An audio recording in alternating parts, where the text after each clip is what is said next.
Bem-vindos ao Pergunta Simples, o vosso podcast sobre comunicação. Hoje é dia de falar de saúde, de máquinas inteligentes e de líderes inspirados. Para o caso de ainda não terem notado, as máquinas que falam connosco como se fossem seres humanos estão a invadir o nosso dia-a-dia. Seja numa página de internet, na relação com o nosso banco ou com qualquer outra empresa que nos fornece um serviço. Estes robôs são programados para falarem, para serem simpáticos, para perguntarem muitas coisas e quererem que carreguemos vezes infinitas em números do telemóvel ou que respondamos a 1000 perguntas. E nós lá vamos andando. São ainda bastante básicos e eu, confesso, quando fico sem paciência, repito para a máquina quero falar com um ser humano. Assim mesmo, como se fosse uma reivindicação. Quero falar com um ser humano. Ora, estes robôs estão também a aparecer na área da saúde. E além destes mais básicos, há uns outros bastante mais espertos e que são capazes de organizar gigantescas quantidades de dados e informação e até chegar a melhores conclusões que os seres humanos. Mas nós já lá vamos. Este é um episódio com Ricardo Batista Leite, jovem médico português, integra neste momento a lista da Fundação Obama para os mais promissores líderes mundiais do futuro. Todos o conhecemos, pelo menos do seu percurso na política, mas agora está a trabalhar no desenvolvimento e regulação da chamada inteligência artificial, em particular aplicada à área da saúde.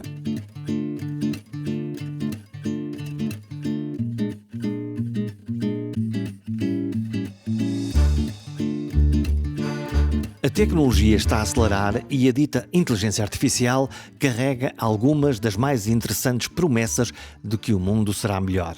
Ainda com alguns pontos de interrogação, mas já com um vislumbre do que pode ser o futuro, onde homem e máquina se fundem, ou pelo menos se complementam, para funcionar melhor. Será o advento de uma nova espécie humana? Do homem biónico?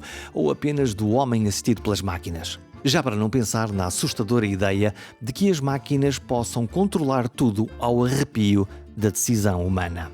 Ricardo Batista Leite traz-nos uma visão muito interessante e otimista sobre a tecnologia de poder transformar a nossa forma de viver e, sobretudo, o nosso sistema de saúde. Ele acredita que a inteligência artificial não é só uma moda, mas é algo que realmente pode fazer a diferença na forma como diagnosticamos e tratamos doenças e doentes.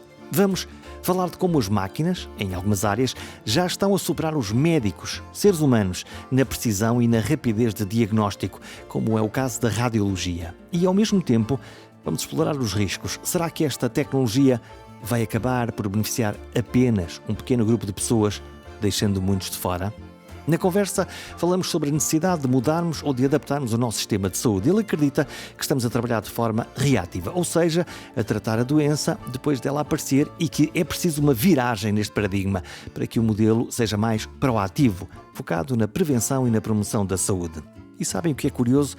O Ricardo Batista Leite acha que a inteligência artificial, se usada corretamente, pode ser precisamente a chave para esta mudança. Mas a nossa conversa não se fica apenas pela tecnologia. A empatia é um outro tópico importante que abordamos. Aprendi, por exemplo, que num estudo recente, os assistentes virtuais, esses robôs, os chatbot, foram considerados mais empáticos que os próprios médicos. Sim, máquinas a mostrar mais empatia que seres humanos. Isso diz mais sobre nós, seres humanos, do que da habilidade das máquinas para comunicar. Durante esta hora de conversa falamos muito sobre o futuro, da forma como ele vê a evolução dos cuidados de saúde com a introdução de tecnologias avançadas como a inteligência artificial. E o mais importante é como garantimos que todas estas inovações são usadas de forma ética, justa e acessível por todos. Ricardo Batista Leite, médico, com formação em doenças infecciosas, agora dedicado à inteligência artificial, ao seu uso dentro da área da saúde, mas notícia dos últimos dias é que passaste a fazer parte do clube do Sr. Obama, como reconhecido, uma das 36 personalidades, como líder de futuro, na área da saúde só ou mais geral? Viva, Jorge, obrigado pelo convite. É o Presidente Obama e é da mulher também do Presidente Obama, da Michelle, e é de facto um grupo de liderança, chamemos-lhe assim, e portanto é de âmbito geral, onde me encontro com várias pessoas que foram selecionadas pela Fundação do Casal Obama desde pessoas do mundo corporativo ao mundo das organizações não governamentais, ao mundo da política, e que são escolhidos de várias partes do mundo, precisamente para fazerem parte desta família em quem a Fundação aposta, do ponto de vista formativo, a dar competências de liderança por via daquilo que é o modelo para a mudança que eles definem, que aliás eles chamam da esperança para a mudança. Como é que é essa mudança? É uma mudança focada muito na experiência do casal Obama, ou melhor, inspirada na experiência do casal Obama de mudança de base comunitária. Todos sabem que o presidente Obama, antes de ser político, era um organizador comunitário. De grupos ativistas que ele andava, ia junto à comunidade, ia à procura do problema da comunidade e também de ativistas dentro da comunidade para tentar resolver os problemas. Tal e qual. Tentar mobilizar esforços, mobilizar as várias pessoas que poderiam fazer a diferença e mobilizá-las para, de facto, mudarem a sociedade num determinado aspecto que fosse considerado como prioritário. E isso diz-me muito, pessoalmente. Toda a minha vida foi sempre também numa lógica de serviço, seja do ponto de vista associativo, seja do ponto de vista político, seja agora a liderar uma fundação sem fins lucrativos em Genebra. A questão de missão e de serviço sempre estiveram na base de tudo o que vou fazendo e, portanto, quando foi um processo de candidatura para fazer parte desta equipa de liderança, digamos assim, da Fundação Obama, e ter sido o primeiro português é um motivo que me deixa particularmente satisfeito. Faltava a nossa bandeira ali nos Estados Unidos. Olha, e há entrevistas? Como é que este processo é formalmente? O processo de candidatura, uma pessoa tem que manifestar a sua disponibilidade. De facto... O que é que te motivou para dar este passo? Olha, é algo que eu faço desde há muitos anos, que é de procurar processos de formações executivas, o que seja, sobretudo nas áreas da liderança e da gestão, que me ajudem a ganhar competências nessas matérias e tenho feito, nomeadamente, mais por via universitária. Mas, de facto, chamaram-me a atenção para esta iniciativa da Fundação Obama, que tem uma forte componente formativa. E eu já comecei essa formação. Portanto, é uma espécie de universidade? É uma espécie de formação pós-graduada, se quisermos. E o que é que lá está? Que conteúdos é que lá estão? Bom, eu, só para dizer, eu candidatei e depois aquilo é um processo de entrevistas e vídeos, e é um processo muito longo. Foi quase um ano de avaliação, até ser finalmente anunciado. A formação em si, posso dizer que é uma formação mista, ou seja, dão-nos muitos materiais de leitura, temos um encontro semanal, independentemente de onde estivermos no mundo, durante 2 horas e pouco, todas as semanas temos um encontro, e esses encontros são para discutir os materiais que nos foram distribuídos nessa semana, somando-se a isso, normalmente, conversas com figuras que a Fundação identifica que nos possam ajudar. Posso dizer, por exemplo, esta semana reuni com o Ben Rhodes, que foi o speechwriter principal de Barack Obama e também foi o especialista de segurança do gabinete do Obama durante a sua presidência. E há uma maneira de lhes fazer perguntas? Perguntas, interações, e o mais engraçado é que todos aqueles que colaboram connosco, por via da Fundação, depois estão disponíveis a fazer reuniões 1 a 1. E, portanto, fazer caminhos se quisermos, de mentoria, de apoio nesse processo de liderança, o que é uma experiência fantástica. Digamos que a cereja no topo do bolo é no final de tudo. Somos todos convidados para a inauguração da Biblioteca Presidencial em Chicago, onde iremos conhecer o casal Obama portanto, mas aquilo que nos informam, acreditando no processo, a seleção dos candidatos final, a palavra final é dada ao casal Obama e, portanto, é bom ver que viram o nome de Portugal lá pelo meio. E o teu, seguramente, portanto, olham para um perfil, é, no fundo, um centro de estudos avançados sobre os processos de liderança, o que me faz desde já perguntar, que é alguém que teve uma carreira política, na realidade, e que agora decidiu por momentos, não sei se fez uma pausa, porque se estás na Fundação Obama, se calhar não há pausa nenhuma, ir para uma carreira um pouco menos formal, em que te dedicas a pensar a saúde, não só na parte da liderança, mas também do uso dessa tecnologia que está na moda. E a minha pergunta para ti é, isto vai mesmo revolucionar isto, ou é mais uma promessa da tecnologia que depois ficará a meio do caminho? Eu eu li um livro há uns tempos atrás chamado Poder e Progresso, que olha para a evolução das tecnologias ao longo do último milénio. E ao longo dos últimos 1000 anos, quem inventou as tecnologias que iam surgindo, quase sempre, consistentemente, prometiam que a tecnologia que traziam naquele momento para a sociedade iria revolucionar o mundo e resolver todos os problemas que a humanidade enfrenta. Esta é que é esta. Exato. E o que é que normalmente aconteceu ao longo desses 1000 anos? Houve uma enorme concentração de poder e de riqueza num grupo muito restrito de pessoas, sem ter tido o impacto prometido na população em geral. Porque é isso que acontece geralmente quando alguém detém uma determinada tecnologia e, portanto, pensa nela em função de enriquecer ou de dominar as massas. Tal e qual. E por isso, a pergunta que se coloca é: a inteligência artificial vai sofrer do mesmo mal, numa escala se calhar muito superior pelo seu poder transformador? E eu diria que o risco existe. E essa foi, se calhar, uma das razões que me motivou a mudar tão radicalmente de vida e de sair da minha vida política. Qual foi o clique? Foi precisamente... Foram dois fatores, eu diria, principais. Ou 3. Primeiro, eu querer fazer a mudança e sentir que posso fazer a mudança e de querer fazê-lo num ambiente um pouco diferente daquilo que estava a fazer. Já tinham sido mais de 10 anos de vida parlamentar, depois de uma pandemia muito dura. Precisaste de coisas mais práticas e um bocadinho menos de retórica política? Posso provocar-te? Pôr a mão na massa faz-me falta. E eu gosto de criar coisas, já criei várias iniciativas ao longo da minha vida e ter essa possibilidade também de aperfeiçoar e aplicar muitos dos meus conhecimentos num contexto de liderança, de gestão de equipas, num contexto internacional, mas também trazendo aquilo que também ganhei com a política, sem dúvida, e dessas relações e da parte da diplomacia. A questão também do impacto que a inteligência artificial que eu antevejo que pode ter naquilo que estávamos a falar, ou seja, sem nós criarmos um modelo que fomenta a inclusividade, que fomenta a equidade desde o início, esta revolução inteligente, como muitos lhe chamam, corre o risco de seguir o mesmo caminho de outras tecnologias, ou seja, de nós acabarmos com uma tecnologia concentrada para meia dúzia de pessoas, a beneficiar meia dúzia de pessoas, em vez de beneficiar a totalidade da humanidade.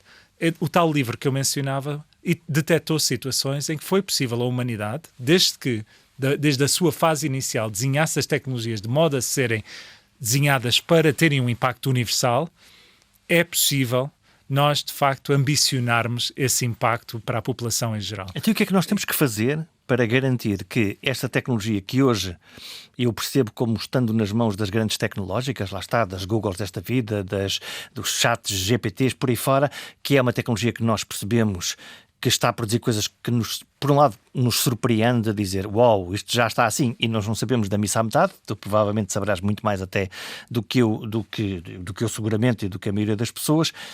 E por outro lado, como é que se pode democratizar isso, por um lado, e por outro lado, controlar que o seu uso seja positivo? Bom, isso vai muito na linha daquilo que é o nosso trabalho na Agência Global para a Inteligência Artificial responsável na saúde. O que é que faz essa agência? O que nós fazemos é trabalhamos com os governos, somos um parceiro de implementação, trabalhamos com a Organização Mundial de Saúde, que tem um assento no nosso board, e com os vários governos com quem nós trabalhamos a ajudar a construir a sua capacidade regulamentar.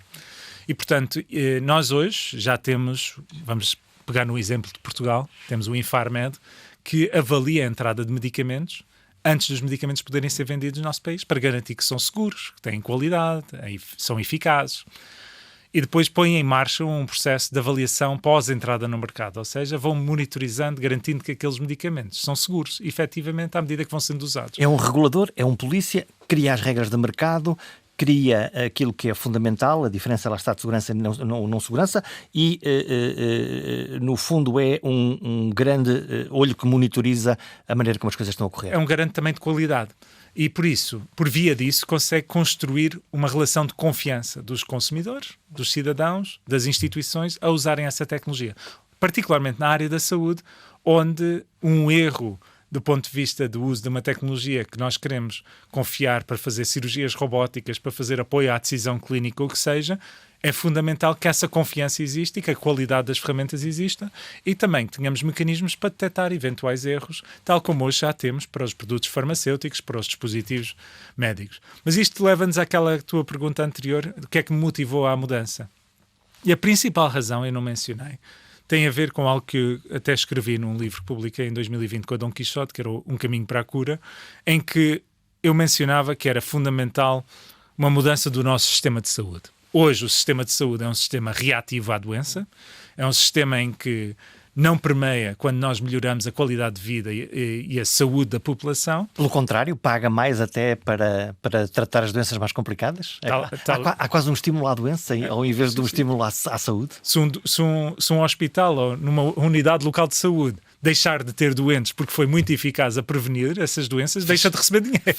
E, portanto, é um disparate. Estamos a pagar para que as instituições mantenham os doentes. E assim, e para além disso, há quase aqui, por força de várias circunstâncias, quase um estímulo à ida ao serviço de urgência e temos uma cultura ainda muito focada nisso. Portanto, temos uma ideia da doença, por outro lado, um estímulo à procura, porque o financiamento depende disso.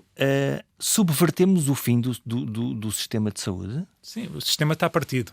E, portanto, o sistema de saúde como hoje existe, e não é só em Portugal, nos sistemas ocidentais, é um modelo partido, avariado, não funciona e que leva a insustentabilidade no futuro. Ou seja, a continuar assim só vai acontecer uma de duas coisas. Nenhum político no país terá a coragem de dizer que o SNS vai acabar, porque equiparou-se quase ao nível religioso.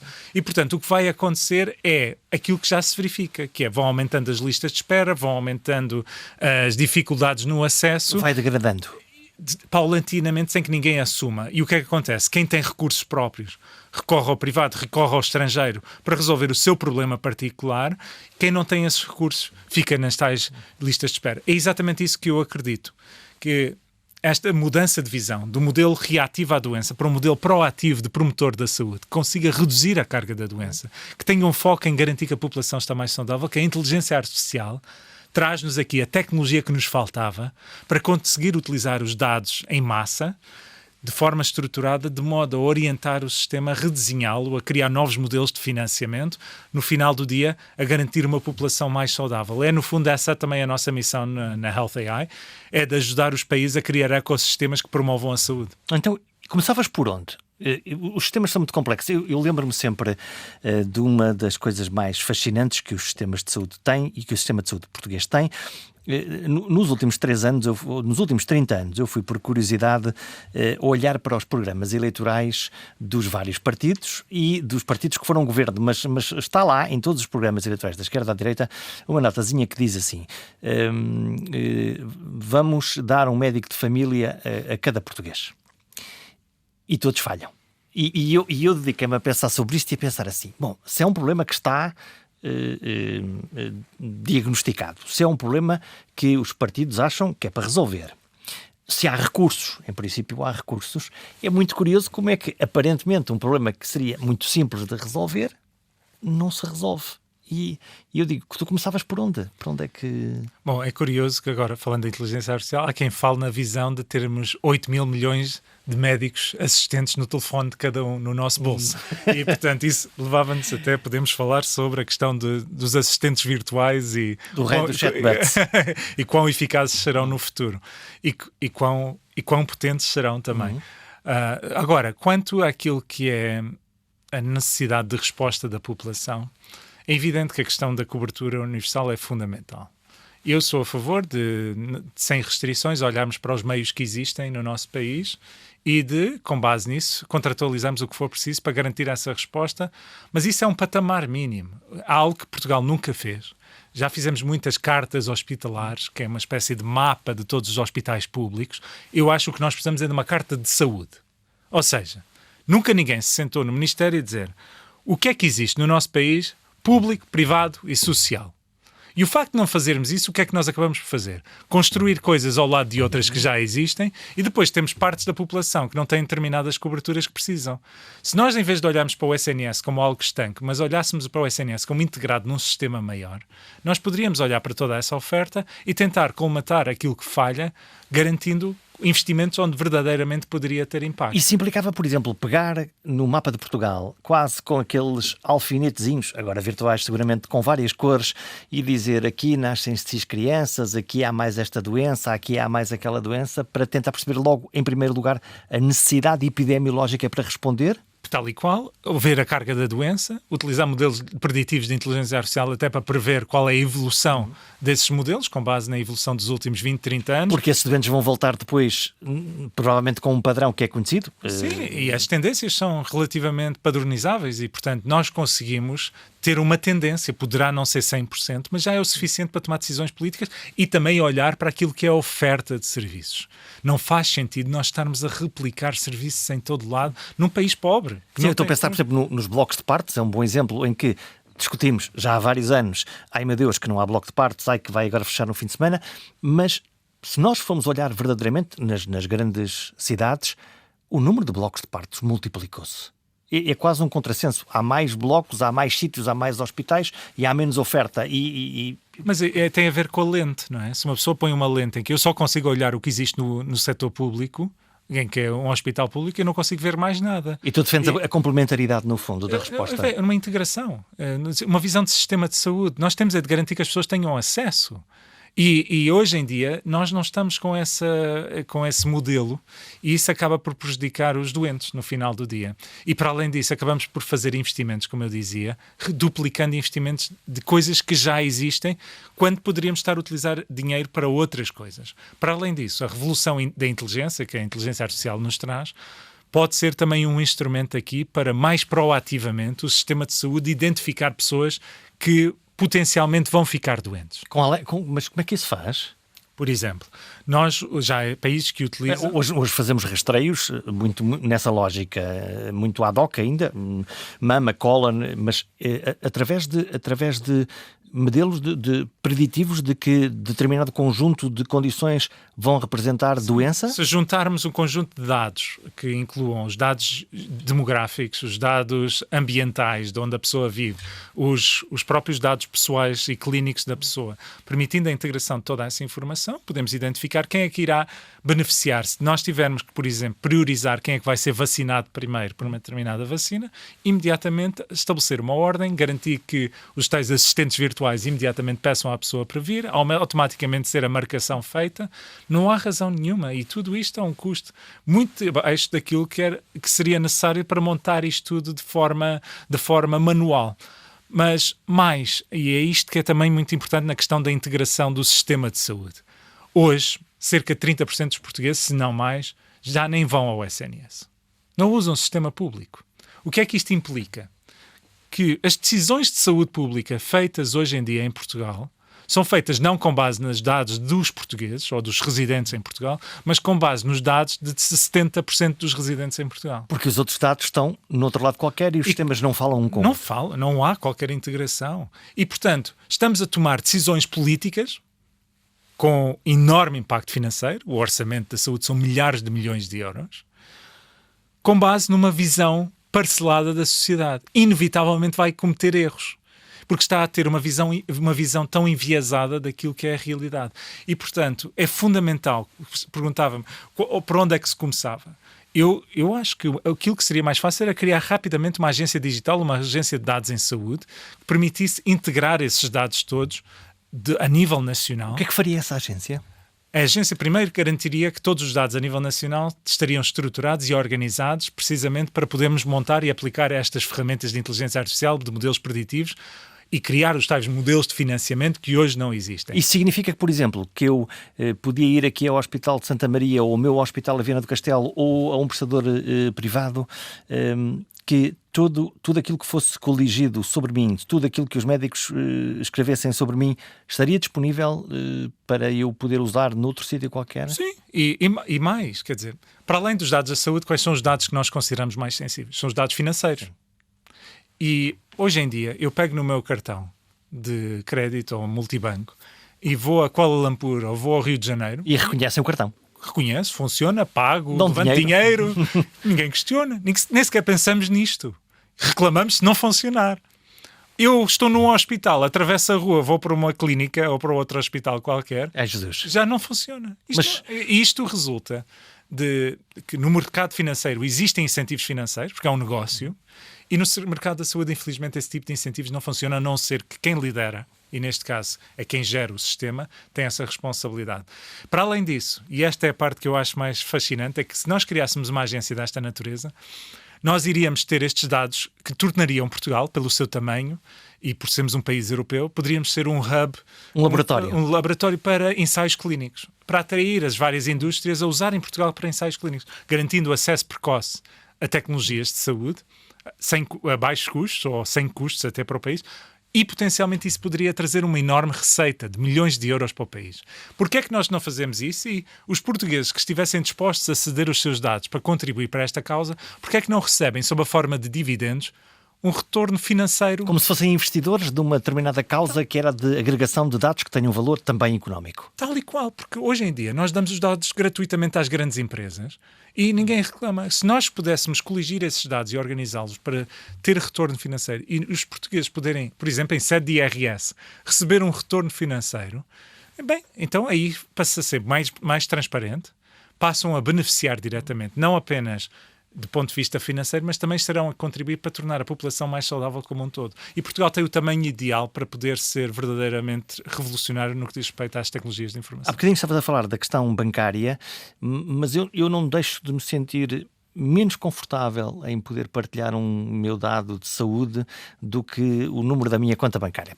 Pode ser que eu sou pobre e, portanto, o número não tem nada de escandaloso, mas a questão da informação e da segurança da informação de saúde, que é muito sensível, num mundo em que nós cada vez mais ouvimos falar de hackers, de piratas informáticos e volta e meia ouvimos, olha, a tua password foi roubada.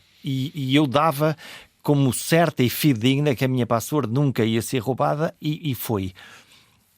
É uma angústia que eu tenho, a questão da segurança dessa sensibilidade dos dados e dessa, no fundo, colocar mecanismos de inteligência artificial que não só vão guardar a minha informação, mas vão pensar sobre ela.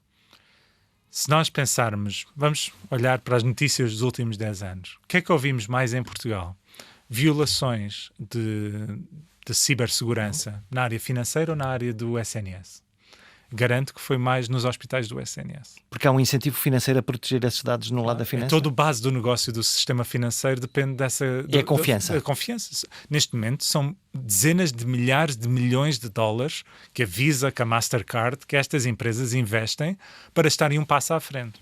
Neste momento nós estamos a ver a ascensão da computação quântica, que tem o potencial de rapidamente poder furar os sistemas de segurança da maioria das instituições públicas europeias. E se não for esta, uma tecnologia qualquer no futuro que pode chegar e pode penetrar nessa informação. Mas agora nós estamos a falar de algo real e que vai nos afetar nos próximos 5 anos, quase certamente. Quão preparados estamos para isso?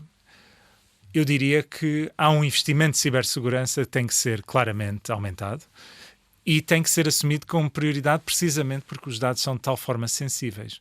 Já hoje em dia nós ouvimos casos, felizmente menos, mas venho eu da área do VIH, por exemplo, como por vezes o acesso indevido a registros de pessoas pela sua seropositividade como VIH positivos afetava negativamente o acesso ao crédito à habitação. A questão dos seguros também, que era importante. A questão do acesso aos seguros, que não é aceitável. Não é? É uma violação de um direito humano. E, portanto, aqui eu acho que tem que haver, da parte de quem tem estas responsabilidades, tem que criar os mecanismos para garantir essa segurança. Ter uma agência com pessoas especializadas nesta matéria é fundamental, porque não tenhamos dúvidas que o digital vai afetar todos os setores, mas na área da saúde tem um efeito particularmente positivo do ponto de vista do seu potencial de melhoria de saúde, mas também tem enormes riscos, como aqueles que estamos aqui a elencar. Na prática, se nós pudéssemos ter uma caixinha onde estivessem todos os nossos dados de saúde, claro que isso era bom para um diagnóstico futuro, para sermos melhor acompanhados. Coloca-se depois a questão do algoritmo. Eu não posso deixar de perguntar a um médico, que é se confiarias o teu diagnóstico exclusivamente à inteligência artificial e ao seu algoritmo sem intervenção humana? Neste momento não. Aquilo que se preconiza até no nosso trabalho regulamentar é aquilo que é o human in the loop, ou seja, manter o ser humano no circuito. E, portanto, o processo de decisão final é sempre do ser humano. A responsabilidade legal e deontológica é do ser humano. É nesse ponto que nós estamos. Agora, eu, olhando para o futuro e olhando para as tendências da evolução da tecnologia, há partes do nosso trabalho que eu acho que estarei confortável em delegar às máquinas. A parte administrativa, eu acho que nenhum de nós se importa de passar já. E claramente vai ser a primeira área a evoluir.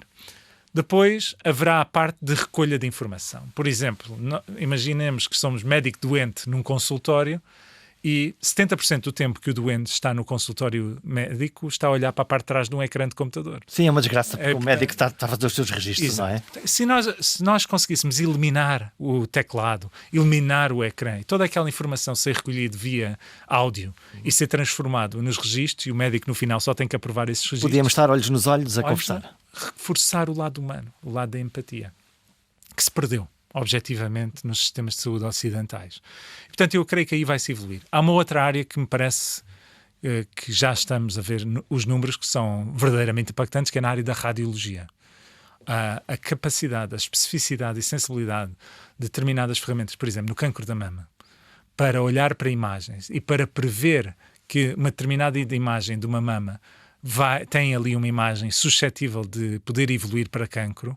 As máquinas hoje são muito mais eficazes. A ideia de encontrar micropadrões que são potencialmente e que os olhos humanos não detectariam. Não a veem e que resultam das máquinas de facto serem treinadas com base em milhões e milhões e milhões de imagens. Portanto, tem uma base de dados de aprendizagem que é importante. Exato. E portanto, hoje em dia as máquinas nessa área, por exemplo, têm melhores resultados do que os seres humanos. Mas os estudos também demonstram que uma simbiose máquina-humano é ainda mais eficaz do que os dois isolados. E, portanto, eu acho que estamos a evoluir para a era cyborg, se quisermos, ou seja, em que somos simbioses entre humano e máquina. No futuro, haverá componentes em que as máquinas serão melhores. Aí, nós, como seres humanos, como espécie, temos que encontrar onde é que nós, seres humanos, podemos ser melhores do que as máquinas. Então deixa-me perguntar-te uma coisa que é, e há bocadinho estavas a falar dos computadores quânticos muito avançados, que é o dia, e que se calhar não é muito longe do dia em que estamos a falar, em que uma determinada máquina realiza um procedimento, uma cirurgia às cataratas, uma coisa qualquer, que com o humano que lá está ao lado a validar os processos, consegue evoluir de tal maneira que é infinitamente melhor e mais preciso que o ser humano e até tem capacidade de autoaprendizagem e começa a desenvolver uma técnica melhor que o ser humano e, portanto, não há nenhuma dúvida que aquela técnica que vai ser, mas que um dia comete um erro que ninguém compreende. Porque é que aconteceu? Porque a máquina e a sua caixa escura, a sua black box, aprendeu a fazer muito bem, mas no momento em que cometeu um erro, apesar da responsabilidade moral dos seres humanos, nós não compreendemos o que é que estava errado e, portanto, não conseguimos intervir para corrigir a máquina que é demasiado esperta. Aquilo que o Elon Musk se queixa mais é precisamente desse dilema. Mas é um dilema moral e resulta da nossa condição humana. E o Elon Musk, enquanto fundador do Tesla e, portanto, carros elétricos autónomos, ele diz que, proporcionalmente, face à dimensão populacional, há muito menos acidentes com carros autónomos do que com carros conduzidos por seres humanos. No entanto, há X número de acidentes com humanos que ninguém se queixa. Um acidente causado por um carro autónomo, ai meu Deus, as máquinas vão-nos matar a todos. Isso eu acho que é um processo evolutivo de adaptação da espécie a uma nova realidade e vamos ter esta fase em que teremos alguma dificuldade e daí que o ser humano tem que se manter no circuito para nós nos sentirmos até mais tranquilos, apesar de estatisticamente sabermos que é mais seguro, apesar de poder haver erros pontuais aqui e ali, do que não ser a máquina a fazer. Ou seja, a ideia de que a máquina vai ser infalível e só quando ela for totalmente infalível é que substitui o ser humano é que me parece uma abordagem errada. O que nós temos é que ter um modelo de mitigação de risco em que a transição para a máquina deve ocorrer quando claramente supera largamente, estatisticamente, aquilo que é a capacidade humana e quando a sociedade estiver preparada para tal. E é nesse equilíbrio ético, moral, jurídico, regulamentar que nós temos que nos encontrar. Dou o exemplo do elevador. O elevador é um excelente exemplo porque quando, enfim, as pessoas não queriam usar elevadores no século XIX, tinham medo. Bem as compreendemos, Exato. não é? E, portanto, o engenheiro Otis, na Feira Mundial de Nova Iorque, em 1853, decidiu mostrar o seu elevador e montou um elevador enorme em Bryant Park, em Nova Iorque, e subiu para o topo do elevador e depois pediu, à frente de milhares de pessoas, ao seu assistente para cortar o cabo. E quando cortou o cabo, o elevador começou a cair e travou, porque o engenheiro tinha montado um sistema de segurança. Aplausos, a população adorou e começou-se a construir uma relação de confiança com o elevador que levou a que Nova Iorque se tornasse uma das primeiras metrópoles do mundo a ter arranha-céus. Mas durante quase 100 anos, mesmo em Nova Iorque, foi-se necessário criar a profissão do ascensorista, ou seja, do operador de elevador. Que nos dá a confiança de que está tudo bem. Porque é um ser humano que carrega no botão. E é curioso, sabe como é que acabou a profissão? Foi porque, creio que na década de 60, 70 do século passado, os ascensoristas achavam que ganhavam pouco e decidiram entrar em greve. E quando entraram em greve, as pessoas perceberam que os elevadores funcionavam na mesma. E, portanto, é preciso ter algum cuidado na luta pelos direitos laborais. Portanto, não foi tão grande coisa. Olha, já afloraste aqui a questão dos chatbots, dos robôs com quem nós estamos a falar e que às vezes até nos atendem os telefones, até fazem-nos chamadas. Eu tenho uma irritação profunda em relação aos chatbots, porque aquilo tem um algoritmo, segue um percurso, fico sempre com a sensação de que aquilo me faz perder mais tempo do que é, e eu só digo, o que é que desejo? Eu digo, quero falar com o humano. Mas ouvi-te falar no outro dia da comparação entre robôs e humanos que respondem a problemas de pessoas da saúde e depois se faz uma avaliação de quem é que foi mais humano a responder. O que é que aconteceu nesse jogo? Foi um estudo de abril de 2023, e portanto o ano passado, em que basicamente metade dos doentes usavam um assistente virtual para esclarecer dúvidas para tratar da sua doença. Metade das respostas foram dadas por médicos reais e a outra metade por máquinas geradas por inteligência artificial. Em termos de ganhos em saúde, claramente as máquinas ganharam, mas depois quando fizeram um inquérito aos doentes sobre quem mostrou mais empatia, as máquinas ganharam também. Isso é preocupante. Ou reflete aquilo que é a natureza humana. Aquilo que, para nós, seres humanos, se dormirmos mal à noite, acordamos mal dispostos. E vamos, por vezes, para o trabalho e refletimos isso no nosso dia-a-dia. E quem nos está a ouvir está a dizer, olha, esta pessoa é super aborrecida, sem saber o que é que acontece, sem saber o contexto. Não é? Exato. Ou se aproxima a hora do almoço, ficamos com fome, não é? Há um outro estudo que olha para os juízes nos Estados Unidos da América e percebeu que quase consistentemente por todos os Estados Unidos as sentenças são mais duras na hora antes da hora do almoço. E grande azar. A gente olha para quando é que me calha a minha sentença. E portanto, quem for a tribunal, que seja depois da hora do lanche ou leva um lanche para o juiz. E portanto, o que é que isto nos deve fazer refletir? Que, sobretudo na máquina da saúde hoje, os profissionais estão cansados, têm pouco tempo para lidar com os doentes. Para além disso, por cima disso tudo, têm que lidar com as tarefas administrativas, lidar com os computadores e com os teclados e por aí fora.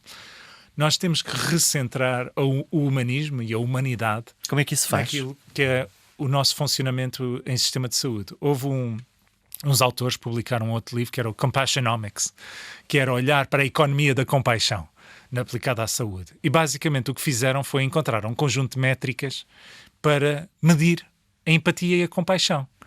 E depois criaram um modelo de incentivos para os hospitais onde queriam aplicar essas métricas, premiando os gestores e os profissionais que cumprissem um conjunto de métricas. Não só melhoraram os inquéritos de satisfação dos utentes. Sim, até porque muitas reclamações têm a ver exatamente com essa dificuldade de comunicação. E com a incompreensão. De empatia, precisamente, de incompreensão da parte profissional. Não só melhoraram significativamente a satisfação dos utentes, mas o mais curioso para mim é que conseguiram fazer isso ao mesmo tempo que melhoraram significativamente os ganhos em saúde. Uou! E, portanto... Como é que é isso? Porque está mais do que demonstrado, e este livro corrobora aquilo que todos os outros estudos mostram, a empatia, a compaixão e o humanismo são componentes fundamentais para as pessoas melhorarem a sua saúde. Não é por acaso que, por exemplo, quando se fala sobre os estudos da fé aplicadas à saúde, uma pessoa com fé, uma pessoa com positividade, a verdade é que consegue ter melhores resultados finais do ponto de vista de ganhos em saúde, da sua problema de saúde, do que as pessoas que não têm. E, portanto, é preciso nós termos esta visão humanista, e eu acho que, começando nas escolas de formação, até a quem gera o sistema, tem que se olhar para as tecnologias, e eu penso que a inteligência artificial é uma oportunidade única para isto, para dizer, ok, este modelo de saúde centrada nos hospitais e por aí fora serviu durante décadas, serviu durante séculos, mas vamos repensar. Se nós não tivéssemos este modelo como existe hoje, como é que vamos repensar o modelo do futuro? E, portanto, esse clique do digital podia ajudar nisso? Não tenho dúvidas que pode ser até o centro dessa reforma. Podemos voltar à comparação anterior, que quando estavas a falar do cartão multibanco e de facto a nossa vida de todos nós melhorou muito. Nós passamos a fazer coisas de uma forma mais fácil. Mais. Pois esse é que é o problema, gastamos mais dinheiro e não é só isso, quer dizer, e as taxas não baixaram, as taxas bancárias subiram, e eu agora fiquei sempre a pensar, espera lá, a minha vida até melhora na saúde e depois vou continuar a pagar a conta ainda, ou isto vai ser mais difícil para mim. O problema do controle do cidadão sobre as coisas, tu és médico, tratamos muitas vezes os cidadãos como de uma forma paternalista. Na sua doença, na sua quase... acho que o melhor exemplo que eu posso encontrar é... Veio às urgências, o senhor é uma falsa urgência. Eu quando ouço a expressão falsa urgência, só me apetece chorar, não é? Sim, eu também... É uma expressão que eu acho profundamente infeliz e que... ficou na realidade. Ficou e... Aquilo que é a conclusão é que a vasta maioria... Eu creio que essa é a diferença entre quem trabalhou de facto numa urgência e quem olha para isto de uma forma teórica. Quando se trabalha num serviço de urgência, é evidente que pode haver um ou outro caso que as pessoas vão à urgência semanalmente, quase como se fosse uma consulta periódica, mas mesmo essas, se olharmos profundamente, muitas vezes há um problema de saúde mental subjacente ou de solidão, que é uma epidemia. Precisam de ajuda de alguma maneira. Exato. Há ali um problema que tem que ser abordado. Eu recordo-me no Hospital São Francisco Xavier, como o Dr. Luís Campos fez um trabalho muito interessante de olhar para os chamados superutilizadores do sistema de saúde e criou uma equipa multidisciplinar, incluindo enfermeiros, assistentes sociais e por aí fora, e olharam penso que eram 60 doentes, que eram dos que mais usavam o serviço de urgência. Para compreender porque é que eles foram para a casa das pessoas, entrevistas longas, e perceberam um conjunto de problemas que estavam ali subjacentes, resolveram-nos e reduziram brutalmente as idas à urgência e melhoraram a saúde das pessoas. E, portanto, aí está mais um dos tais passos que se podem tomar já, que é, vamos olhar para os 20% que utilizam mais o sistema de saúde e vamos criar equipas que olham para essas pessoas de forma...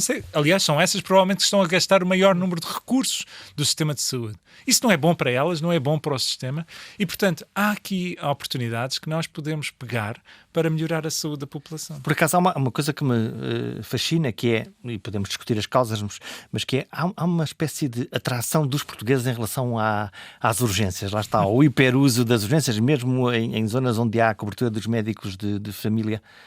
Tens alguma ideia de porque é que é tão sexy ir às urgências? Não sei se sexy é a melhor palavra, mas... É tão apelativo. Eu diria que, mesmo para quem tem acesso, por vezes, ao médico de família, primeiro, por vezes não é fácil marcar a consulta. Segundo, sentem que querem resolver o seu problema o mais depressa possível. Ali fazem umas análises, fazem uma radiografia. Ali fazem-me tudo, entre aspas. E, portanto, despacham-me ali.